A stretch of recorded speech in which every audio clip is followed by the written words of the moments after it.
Shalom à vous. Nous bénissons le Très-Haut qui nous rend encore aujourd'hui capables de pouvoir nous rencontrer dans la parole de l'Évangile, celle qui a pour fondement ou qui révèle la doctrine du Christ, l'envoyé du Très-Haut venu dans ce monde pour nous révéler la vérité, pour nous faire connaître la vérité, celle-là dont la connaissance nous rend libres. En ces temps de la fin, en ces temps où les ténèbres sont très avancées, où le mal prend de l'ampleur, c'est toujours avec beaucoup de joie que nous nous disposons comme un simple instrument inutile pour participer au réveil des esprits endormis, afin que nous puissions ensemble tous aller à la conquête de notre véritable héritage, celui qui nous a été révélé dans la parole du Christ. Je vous salue donc. Nous écoutons l'extrait de ce cantique et nous prions pour rentrer dans cette étude. Méditons ensemble la 7e partie du thème que nous développons, la foi selon la doctrine du Christ. Cantique.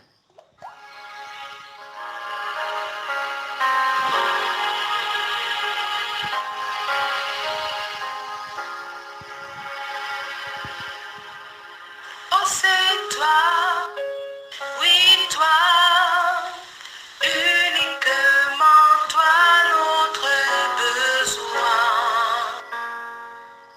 Yahweh Adonai, oh, c'est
Donne-nous de réaliser à quel point nous avons besoin de toi en ces temps, Yahvé.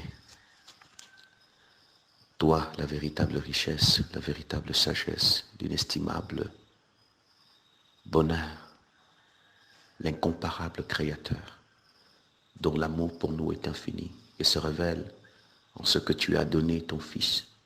Tu as envoyé le Messie, le Christ, afin que par lui, nous puissions découvrir le merveilleux héritage que tu nous réserves dans les cieux et que, Père très saint, nous puissions adhérer à ce grand projet que tu as formé sur nous, celui, Père, de nous transporter dans ce royaume de gloire, Père, dans ce royaume de richesse, de splendeur, là où le Messie est allé nous préparer une place. Quel merveilleux projet, quel amour infini, quelle espérance grande et sublime. Nous voulons que ces choses soient vraiment clarifiées dans nos esprits, précisées dans notre être, et nous voulons faire de ton royaume notre ambition, notre passion, notre obsession. Puisses-tu rendre cela possible dans les cœurs de tous ceux qui écoutent, Yahvé, car c'est là le fondement du salut qui attire sur l'homme ta faveur et ta grâce. Merci de disposer encore ton intelligence et ta sagesse, encore en ce moment. Gloire te soit rendue. Gloire soit rendue au Messie, le Christ véritable, Christ glorifié, qui est venu donner sa vie pour nous sauver. Amen. Donc, bien nous évoluons dans ce thème, la foi selon la doctrine du Christ. Nous allons repréciser quelques éléments importants aujourd'hui que nous avons déjà révélés. Et parce que, si vous voulez, cette étude se veut assez pratique pour que chacun puisse s'examiner et surtout puisse conformer sa vie à ce qui est révélé, parce que c'est ça la dimension la plus importante de l'enseignement et de l'étude. Donc, nous avons vu clairement maintenant, je vous rappelle une chose, c'est important de toujours avoir ça en l'esprit. Le Christ qui est venu d'en haut est venu annoncer deux choses. Pas 3, pas 4, pas 8000, 2. Simplement 2. Il vient d'en haut, il vient de son royaume, et c'est de ce royaume qu'il est venu nous parler. Il n'est pas venu nous parler d'autre chose. Il dit, mon royaume n'est pas de ce monde, il n'est point d'ici-bas. Quand vous parcourez tous les enseignements du Christ, vous voyez que dans ces enseignements, il parle de deux choses. Son royaume. Premièrement, on a vu le royaume. Ce royaume, il annonce comme étant le lieu, là où il va nous préparer une place, et que nous avons appelé les lieux suprêmes des cieux, là où il y avait à son trône, là où les esprits humains fidèles, les ouvriers fidèles vont passer l'éternité avec le Messie. Donc c'est de ce royaume qu'il est venu nous parler. Il est venu nous annoncer le royaume, la deuxième dimension du royaume qui est l'identité du royaume, la culture du royaume, les valeurs du royaume. Et c'est tout ce qu'il enseigne. Aime ton ennemi, pardonner. Tout ceci fait partie de l'identité du royaume. Tout ce qu'il dit de faire, ça renvoie à l'identité du royaume. Il dit comment les citoyens d'en haut doivent se comporter. Parce que c'est comme ça que ça fonctionne en haut dans ce royaume. Celui qui veut donc faire devenir citoyen de ce royaume, élu de ce royaume, doit sur cette terre rentrer dans la culture de ce royaume, les valeurs de ce royaume, l'identité de ce royaume. Celui qui n'aura pas porté cette identité ne pourra pas y rentrer. Donc, il a annoncé deux choses. Vraiment, le discours du Christ est simple. Il se limite à deux choses. Le royaume, il se limite, si vous voulez, à une seule chose.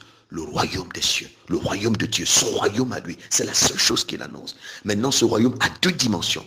Les lieux célestes, les lieux suprêmes, le lieu suprême du monde d'en haut, si vous voulez, là où il y avait à son trône, là où il est allé nous préparer une place, là où il est parti au moment où il a été élevé dans les airs devant ses disciples, qui l'ont vu partir transporté sur une nuée.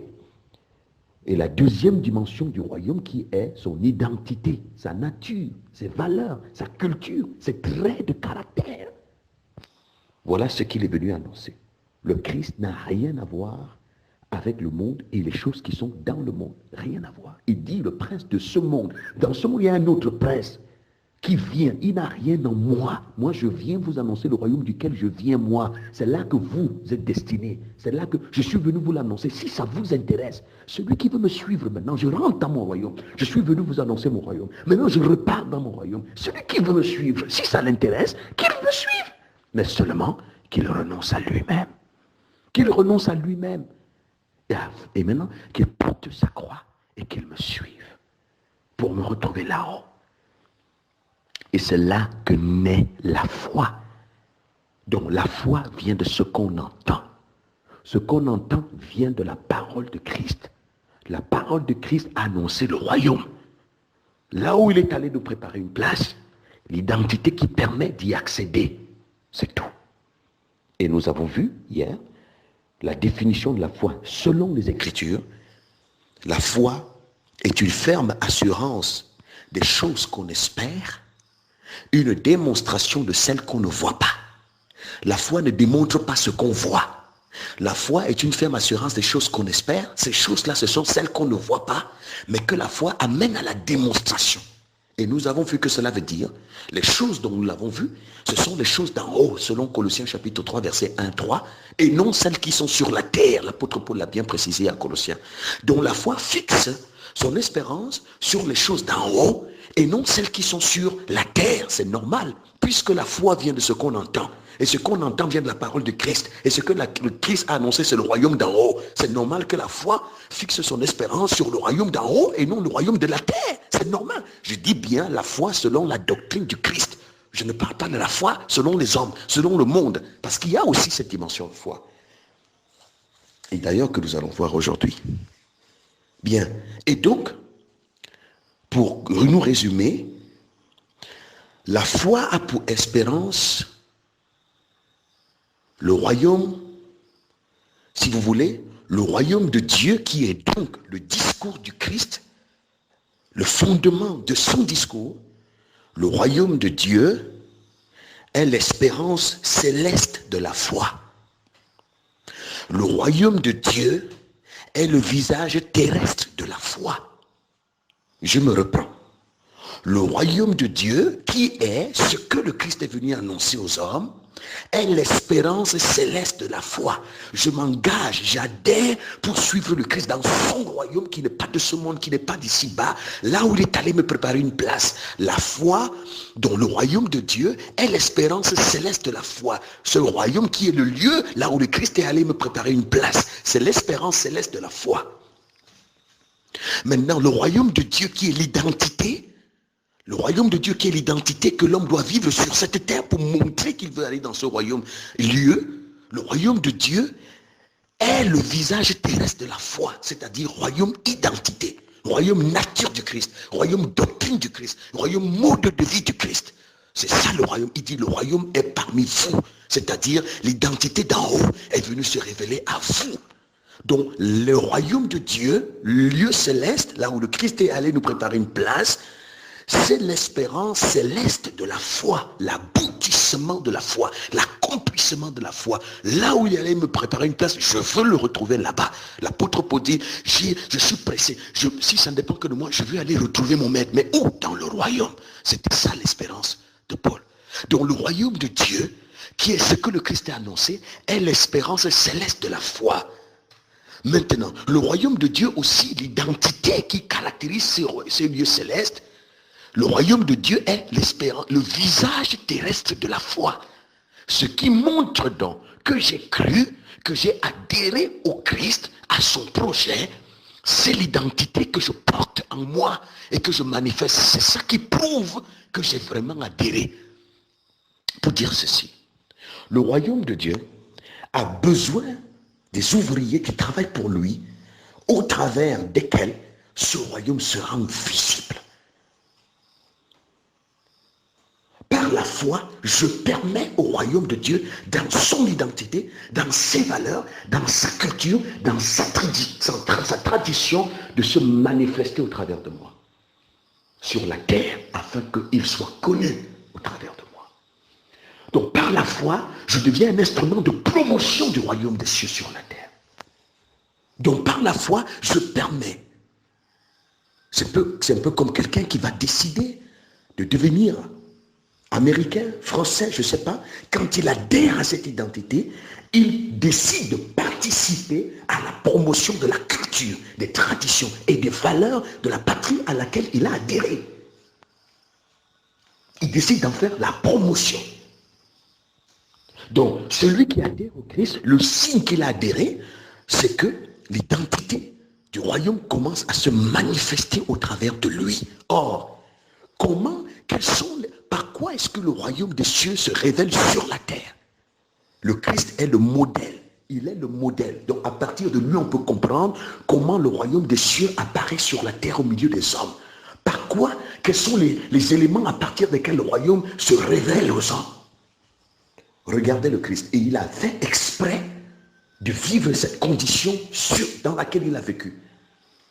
Le Christ a dit, le royaume des cieux est parmi vous, parce que l'identité du royaume était visible au travers de lui. Et par quoi est-ce que cette identité était caractérisée? L'argent, il n'en avait pas. Les voitures, il y avait des moyens de locomotion à l'époque, il n'en avait pas. Les promotions sociales, il n'en avait pas. Le mariage, il n'était pas marié. Les enfants, il n'en avait pas. Des terrains, il n'en avait pas. Des grandes maisons, il n'en avait pas. Il dit, le Fils de l'homme n'a pas reposé sa tête. Mais pourtant, il était l'expression visible du royaume, duquel il est issu. Lui, le prince de ce royaume. Mais ce royaume s'est révélé au travers de lui. Mais quels sont les éléments à partir desquels le royaume, au travers du Christ, est apparu aux hommes? L'amour, les vertus. Injurié, il ne répond pas par l'injure. Royaume des cieux. Haï, il ne répondait pas par la haine. Royaume des cieux. Méprisé, il ne répondait pas par le mépris. Royaume des cieux. Provoqué, il ne répondait pas par la provocation. Royaume des cieux. Il a donné sa vie même pour ses ennemis. Il a aimé ses ennemis. Il n'a pas vécu dans l'impureté. Il n'a pas vécu dans la débauche. Il n'a pas vécu dans l'adultère. Il n'a pas vécu dans tout ce qui est sale. Il a mené une vie de sainteté. Il a manifesté l'amour envers tous en ce qu'il a donné sa vie pour que sa vie puisse permettre aux hommes de sortir des ténèbres pour entrer dans la lumière. La vie du Christ. L'amour, la justice, la pureté, la sainteté, la vérité, la douceur. Voilà les traits caractéristiques. Voilà les valeurs d'en haut. Voilà ce qui définit le royaume des cieux. Le royaume des cieux n'est pas matériel pour se définir à partir du matériel. Non, le royaume des cieux se définit dans ses vertus. C'est pourquoi il est dit dans 1 Pierre 2, chapitre 9, lorsque Pierre fait la différence entre le peuple dans lequel le royaume des cieux habite et au travers duquel il se manifeste, et le peuple qui a refusé de suivre le Christ. Il dit, vous au contraire, vous êtes une race élue, un sacerdoce royal, une nation sainte, un peuple acquis, afin que vous annonciez les vertus, de celui qui vous a appelé des ténèbres à son admirable lumière, afin que, dans le but que vous portiez l'identité du royaume, que vous annonciez les vertus. Donc, vous voyez toute la communauté du Christ dans le monde, avec Pierre, Jean, Jacques, Paul, vous voyez comment cette communauté qu'on appelle Église a bouleversé le monde. Il est dit dans les Écritures, dans Actes des Apôtres, chapitre 17, que l'Église a bouleversé le monde. Mais par quoi est-ce que l'Église a bouleversé le monde? Est-ce que c'est parce que dans l'Église, il y avait des gens qui avaient beaucoup d'argent? Est-ce que c'est parce que les gens couraient après les diplômes? Est-ce que c'est parce que les gens avaient accumulé beaucoup d'argent? Est-ce que c'est parce que les gens cherchaient des visas? Non. L'Église a bouleversé le monde parce que c'était l'ensemble d'hommes et de femmes qui étaient revêtus des vertus d'en haut. On les voit. Des hommes dans leur maison qui sont des frères et pères, qui sont responsables dans leur maison parce que par leur vie, ils montrent à la femme et aux enfants que ce qu'il faut chercher, c'est le royaume des cieux.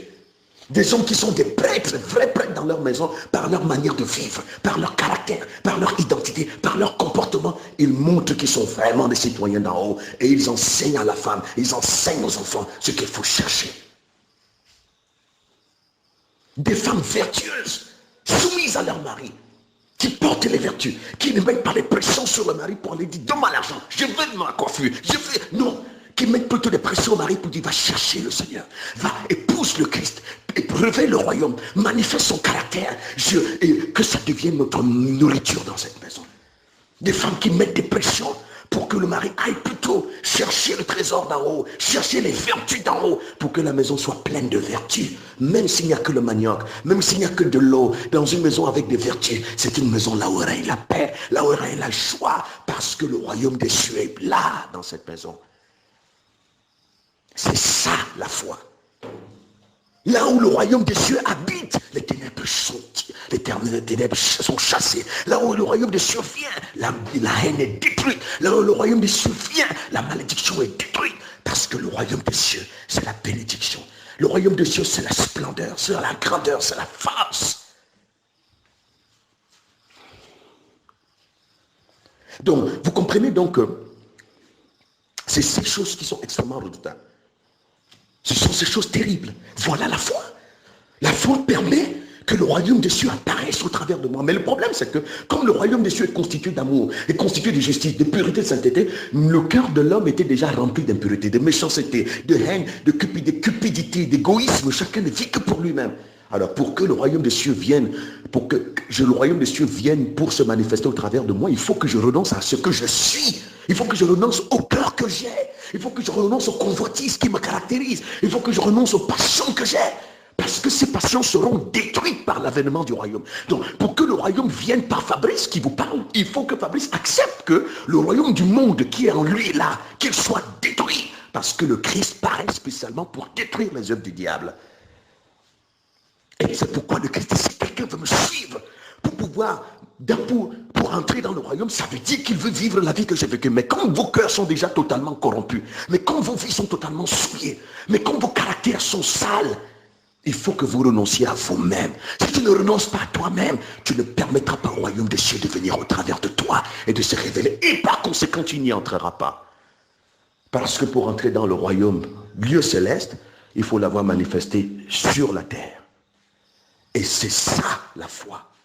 C'est ça la foi, selon la doctrine du Christ. Vous comprenez que quand les gens ont la foi, quand les gens ont adhéré, le visage qui montre qu'ils ont adhéré, c'est qu'on voit des gens qui s'éloignent de plus en plus de la haine. On voit des gens qui ont triomphé de la médisance, qui ont triomphé des calomnies, des gens qui triomphent de la cupidité, qui triomphent de l'égoïsme, qui triomphent de la méchanceté, qui ont le pouvoir d'aimer leurs ennemis, qui progressivement arrivent aux vertus, qui commencent à considérer les intérêts des autres plus au-dessus de leurs propres intérêts, des gens qui rentrent dans le service des autres avec joie, dans l'espérance de la vie éternelle. On commence à voir le Christ. Le Christ est le visage terrestre de la foi. Le visage terrestre de la foi, ce n'est pas l'accumulation de l'argent, ce n'est pas les visas, ce n'est pas les voyages, ce n'est pas l'argent voiture, ce n'est pas l'accumulation des diplômes. Non, c'est faux. Le visage terrestre de la foi, c'est le Christ. Et l'accomplissement céleste de la foi, c'est le royaume. Ce n'est pas pour dire que avoir les éléments terrestres, c'est ça qui est mauvais. Non. Ce n'est pas ce que je veux dire. Je suis simplement en train de dire que vous voyez bien le Christ. Vous voyez, le visage terrestre de la foi, c'est le Christ. Mais si l'amour est en moi, tout ce que j'ai, tout ce que je dispose va participer à manifester ce que je porte en moi comme identité. Voyez-vous? Donc, les éléments terrestres ne sont que des éléments d'accompagnement de l'esprit qui a eu la foi pour porter le Christ en lui, les éléments qui participent à l'accompagner dans le service du royaume. C'est tout. Les éléments terrestres ne constituent en rien le fondement de la foi, le signe de la foi. Et nous allons le voir tout de suite, tout de suite. Nous prenons quelques versets dans les Écritures. Le premier verset, je vous dis, je vous parle là selon la doctrine du Christ, et non selon la doctrine des hommes. Et je sais que ce que nous sommes en train de dire, comme le Christ lui-même, il a eu beaucoup de problèmes avec les guides religieux qui avaient égaré les peuples, et il avait beaucoup, parce qu'il se rendait compte que le discours du Christ est en train de mettre à nu les erreurs au travers desquelles ils ont égaré un grand nombre de personnes ignorantes qui avaient vraiment l'impression, qui croyaient vraiment être sur la bonne voie. Donc il avait vraiment des difficultés avec ses prêtres, avec ses guides religieux. Bon, ces pasteurs et tout ça qui se disaient guides du peuple dans le but de manipuler les consciences afin d'accumuler, d'aller dépouiller les âmes faibles. Dépouiller les âmes faibles. Le Christ n'est pas venu dépouiller les âmes faibles. Il est venu donner la force aux âmes faibles. Il n'est pas venu demander l'argent à qui que ce soit Pour guider les peuples, le Christ n'a pas eu besoin de dépouiller les gens, de leur demander de l'argent. Le Christ est même venu donner même ce qu'il avait, même le peu de ressources qu'il avait, il les mettait au service du salut des âmes. Et c'est ça aussi que ces vrais apôtres ont fait. Le Christ n'a envoyé personne aller dépouiller les gens au nom de la foi.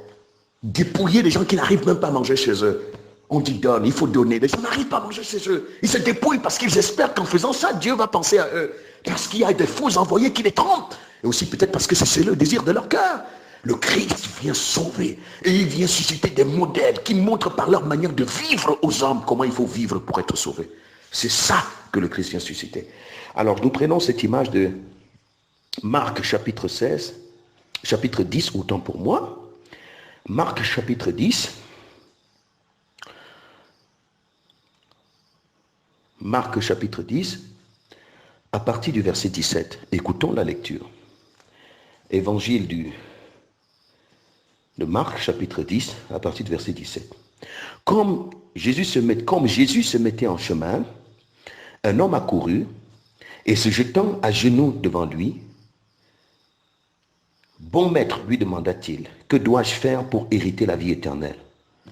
Jésus lui dit, « Pourquoi m'appelles-tu bon? Il n'y a de bon que Dieu seul. Tu connais les commandements. Tu ne commettras point d'adultère, tu ne tueras point, tu ne déroberas point, tu ne diras point de faux témoignages, tu ne te feras tort à personne, honore ton père et ta mère. » Il lui répondit, « Maître, j'ai observé toutes ces choses dès ma jeunesse. » Jésus l'ayant regardé, l'aima et lui dit, « Il te manque une chose, va, vends tout ce que tu as, donne-le aux pauvres, et tu auras un trésor dans le ciel. Viens et suis-moi. » Maître, puis viens et suis-moi. Mais, affligé de cette parole, cet homme s'en alla tout triste, car il avait de grands biens. Jésus, regardant autour de lui, dit à ses disciples, « Qu'il sera difficile à ceux qui ont des richesses d'entrer dans le royaume de Dieu. » Les disciples furent étonnés de ce que Jésus parlait ainsi. Et reprenant, il leur dit, « Mes enfants, qu'il est difficile à ceux qui se confient dans les richesses d'entrer dans le royaume de Dieu. Il est plus facile à un chameau de passer par le trou d'une aiguille qu'à un riche d'entrer dans le royaume de Dieu. » Les disciples furent encore plus étonnés et ils se dirent les uns aux autres, « Qui peut être sauvé? Et qui peut être sauvé ?»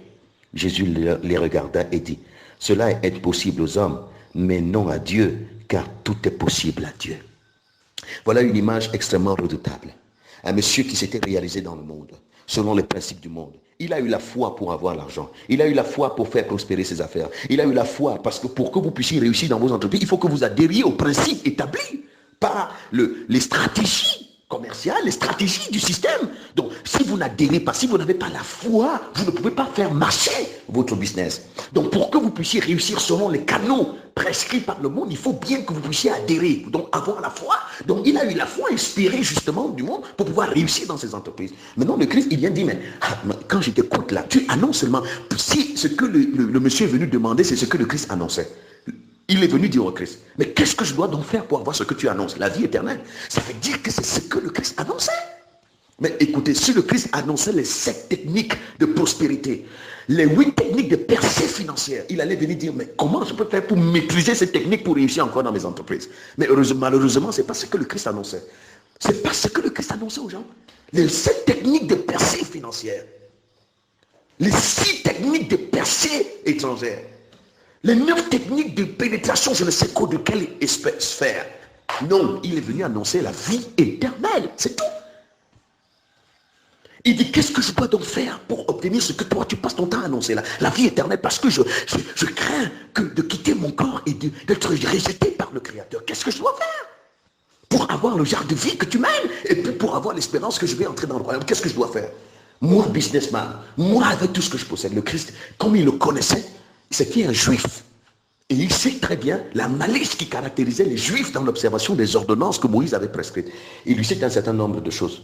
Mais tu sais ce qu'il faut faire, tu ne commettras pas, si tu ne feras pas ça. Il dit, mais j'ai observé ça depuis ma jeunesse. On dit, le Messie, il aima. Il aima pourquoi? Parce que ce monsieur était naïf. Il était naïf. Mais cette naïveté était liée aussi au fait qu'il était ignorant. Le Christ lui dit, il te manque une seule chose. En réalité, c'est cette seule chose qui était d'ailleurs fondamentale. Va. Tout ce que tu as accumulé pendant ta course ici, tu as passé ton temps à accumuler, n'est-ce pas? Tu as vécu pour accumuler. Le produit de ta foi dans le monde là, vends ça. Distribue le revenu aux pauvres. Sépare-toi de ça. Viens, suis-moi. Je te dis, tu vas te faire un trésor dans le ciel. Le monsieur est parti, il a dit attention, mais ta parole là est compliquée, mon ami. Je ne peux pas écouter les autres prêtres et pasteurs là, parce qu'eux, ils sont au moins simples. Ta parole est trop compliquée, Christ. Non, non, non, non, non. Ce que tu viens de dire, c'est trop compliqué. Quoi? Quoi? Que je fasse quoi? Non, c'est pas possible. C'est trop compliqué. Il aurait pu dire au Christ, mais il faut que ton évangile soit trop simple. Tu es trop compliqué dans tes choses. Si tu me disais qu'il faut payer ma dîme, si tu me disais qu'il... Mais quoi?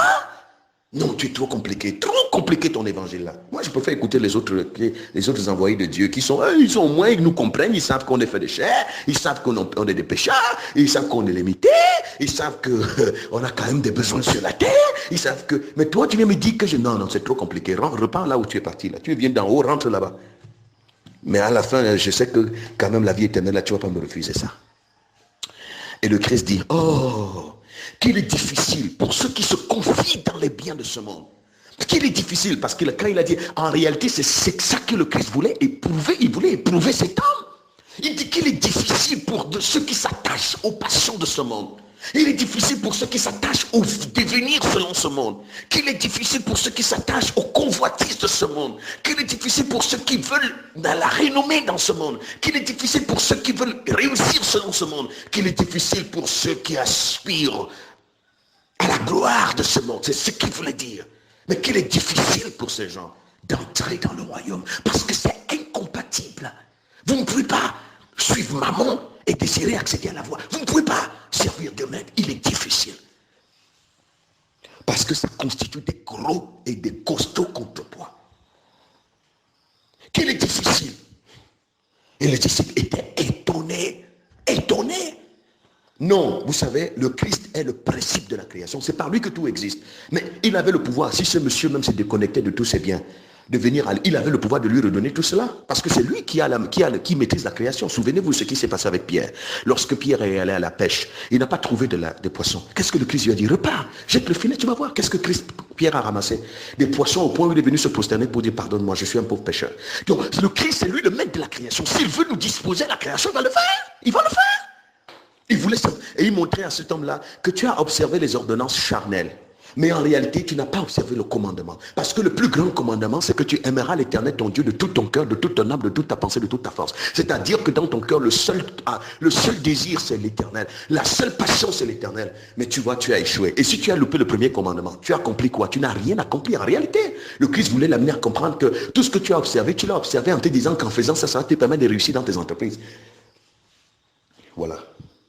Donc, et c'est ça le problème. C'est ça, il ne dit pas que c'est un problème d'avoir une entreprise. C'est un problème, non, il ne dit pas. Mais non, le problème c'est que quand on est totalement désorienté de la vraie conscience, on est ailleurs. La création a pour but de nous accompagner dans notre foi. La création n'est pas l'objet de la foi. L'argent n'est pas l'objet de la foi. Le visa n'est pas l'objet de la foi. Le mariage n'est pas l'objet de la foi. L'objet de la foi, c'est le royaume des cieux. Mais celui qui s'engage à vivre pour entrer dans le royaume des cieux, Yahvé peut faire participer tous ces éléments pour vous accompagner dans votre marche dans la foi. C'est ce que le Christ disait. Cherchez premièrement le royaume. C'est ça que je suis venu vous annoncer. Maintenant, si c'est ça que vous cherchez, et si vous voulez me ressembler, je vais disposer le reste pour vous accompagner. Je vais disposer le reste pour vous accompagner. Demain, nous allons encore voir d'autres cas, des foi terrestres qui ne viennent pas de la doctrine du Christ. Parce que ce monsieur a eu la foi pour faire prospérer ses affaires. Mais il lui a manqué là, la foi du royaume. Il n'a pas cru. Il n'a pas adhéré. Il a eu la foi pour faire prospérer son entreprise. Mais il a manqué la foi pour être sauvé. Mais moi, je vous annonce là, la foi qui sauve. Et c'est cette foi que le Christ qui est né de la parole du Christ. Parce que la foi qui naît de la prospérité des entreprises vient du monde. C'est le monde qui vous dit ce que vous devez faire pour que ça marche. Si vous adhérez, ça va marcher. Ça ne vient pas de la doctrine du Christ. Donc il y a une multitude de foi dans le monde. Mais une seule foi que Dieu reconnaît. La foi qui vient de l'annonce du royaume. Si vous adhérez à ça, le monde va participer à votre élévation spirituelle pour que vous puissiez accéder à la gloire éternelle. Parce que la création est appelée à travailler avec l'homme pour l'accompagner dans sa réalisation spirituelle en vue de son espérance éternelle. Donc, le royaume des cieux est l'espérance céleste de la foi. Le royaume des cieux est le visage terrestre de la foi. La foi ne se démontre pas par le fait que ça a marché dans mes entreprises. La foi ne se démontre pas par le fait que j'ai pu me marier. La foi ne se démontre pas par le fait que j'ai pu avoir de l'argent. La foi ne se démontre pas par le fait que j'ai pu avoir les visas. La foi ne se démontre pas par le fait que j'ai pu avoir des enfants. La foi ne se démontre pas jamais. La foi se démontre par le fait que je porte en moi la nature du Christ qui me rend capable d'aimer mon ennemi, qui me rend capable de pardonner, qui me rend capable de me déconnecter des impuretés du monde, qui me rend capable de n'avoir pour seule ambition que le royaume des cieux, qui me rend capable de manifester les caractères du Créateur dans mon foyer, dans ma maison, dans ma famille, avec mon voisin, avec mon collègue, partout où je suis. Ce qui se dégage de moi, c'est le Christ. Le Christ est le seul visage terrestre de la foi. En dehors du Christ, il n'y a pas d'autre terrestre. Maintenant, je peux avoir une maison, je peux avoir un véhicule, je peux avoir une chaussure, je peux avoir un habit, mais tout ceci ne participe davantage qu'à m'accompagner dans ma foi. Ce n'est pas l'objet de ma foi. Demain, davantage, nous vous donnerons des éléments. Soyez disponibles. Il est important d'éprouver ce que nous sommes, ce que nous avons compris, parce que c'est le temps pour ça. Je vous assure, vous qui m'écoutez, fixez votre espérance dans le Christ et non dans un homme. Et il est important, vous avez besoin, vous avez droit à l'information, vous avez droit à la connaissance. Le Christ, ce qu'il a dit, c'est pour vous et pour moi. Disposons-nous pour recevoir toutes ces instructions. Que cela nous bouleverse, que cela nous éprouve, ce n'est pas mauvais. Il est important de saisir le sens de la vérité. Et le Seigneur nous fera grâce. Nous prions, Père, là où se trouve en ce moment celui qui écoute ce message, je prie que ton intelligence l'éclaire, que ta lumière l'éclaire, qu'il saisisse le sens de ta parole, le sens du discours du Christ que les apôtres ont annoncé à toutes les nations dans le monde à l'époque et qui nous sont consignés dans les écrits aujourd'hui, afin que chacun de nous soit vraiment transporté dans la vraie dimension de la foi et que toute notre histoire sur cette terre nous accompagne dans notre foi, qui est l'adhérence à revêtir l'identité du Christ en vue d'entrer dans le royaume des cieux. Car c'est cela que tu as voulu que nous comprenions au travers du discours de ton envoyé, le Messie, le Christ véritable. Merci de manifester ainsi ton amour en notre faveur parce que tu ne nous abandonnes pas. Et fais grâce à tous ceux qui écoutent, fais grâce à tous ceux qui te cherchent. Béni sois-tu et béni soit celui par qui nous pouvons être sauvés, le seul nom par lequel nous pouvons accéder à la vie éternelle. Celui qui a donné sa vie pour nous, qui s'est livré à la croix, l'ignominie, pour qu'en lui nous ayons l'espérance de la vie éternelle. Le Christ glorifié, ressuscité. Amen. Shalom.